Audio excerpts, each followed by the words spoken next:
we didn't have a lot of money growing up, so obviously there won't, you know, we didn't have like, you know, internet and video games and all the stuff the kids have today. Today, kids have all that stuff, you know, video games, computers, cell phones, Twitter, everything else. So there wasn't anything to do other than play guitar. So I would sit in my room. I remember when I was 11 years old, I went and mowed lawns to save up 60 bucks to buy a guitar from the local music store down the road. It was a store called Highland Music.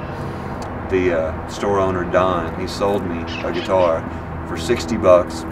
The brand was called Memphis, and the headstock had been broken off, and he super glued it back on. Sold me the guitar cheap, and literally I would just sit and I would play that guitar over and over and over again, and until, you know, for one Christmas, my mom and several family members all chipped in and bought me a Charvel, and that's all I would do. I would just sit in my room and play and play and play. And the cool thing is my mom, she was always really, really supportive. She never told me not to do it. She was like, hey, if you want to be a rock star, if you want to play guitar, you want to, you know, do this for a living, then you'll do it. You know, by all means, do it. She was always very supportive of that.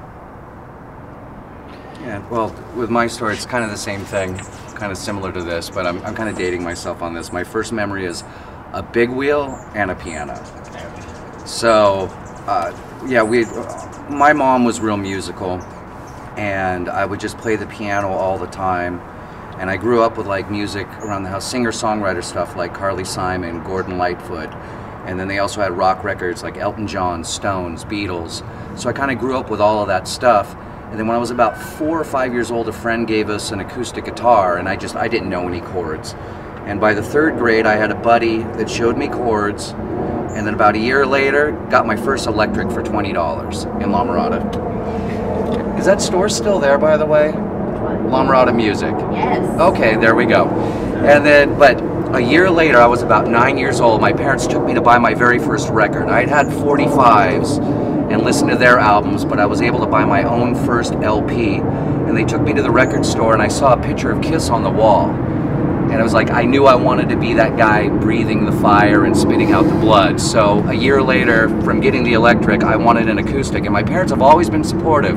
But my dad's like, we just bought him an electric, we're not getting him a bass, you know, and didn't think I'd stick with it. So about 10 years old, you know, I ended up getting the bass guitar, and then started playing LA clubs when I was about 12 years old. And then I also played baseball, La Mirada Little League, and played until I was about 14, 15 years old, and I could have either have gone varsity for my high school baseball team or play music, but it was just, you know, I'd either have to do one or the other, so I chose the music. That's the quick path, that's it. And I had to meet these guys.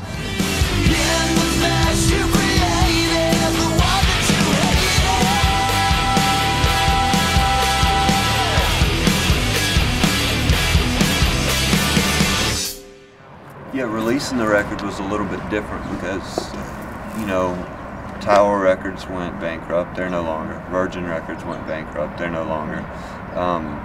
The Virgin Megastores, I mean, it's few and far between now that you can walk into a store and find CDs. You've got, you know, if you're fortunate enough to live in LA, you've got Amoeba, which is just an absolutely amazing record store, but for the most part, everywhere else in the world, you're relying on Walmart, Target, and Best Buy. That's about it. And they're particular about what they carry. Yeah, they're very particular, and you know, when you walk in there, Best Buy, it's mostly refrigerators and stuff.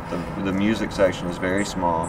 Target's music section is very small. So is Walmart's. It seems like it's shrinking every day. So it's very much a digital world now. Like people, you know, get their stuff from the internet, sometimes illegally, sometimes they actually go to iTunes and pay for it.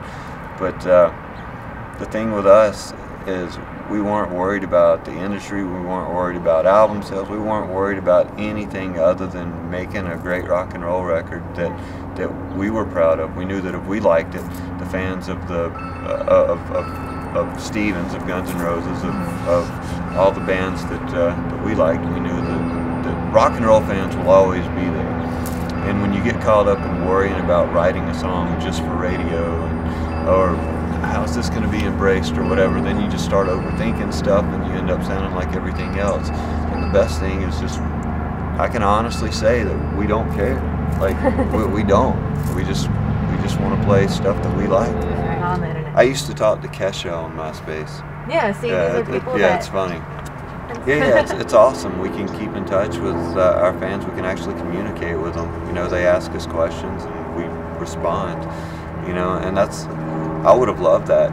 You know, growing up when I was a little kid, to if there was somebody that I really dug, reach out to them, you know, through a tweet or Facebook or whatever, and actually get a response. But like we're very you know, active with that and accessible. And when we play shows, the very first thing we do is we get off stage and we go straight to the merch table. And we tell everybody, you know, whether you buy something or not, that's not the point. Come shake our hand, come say hello.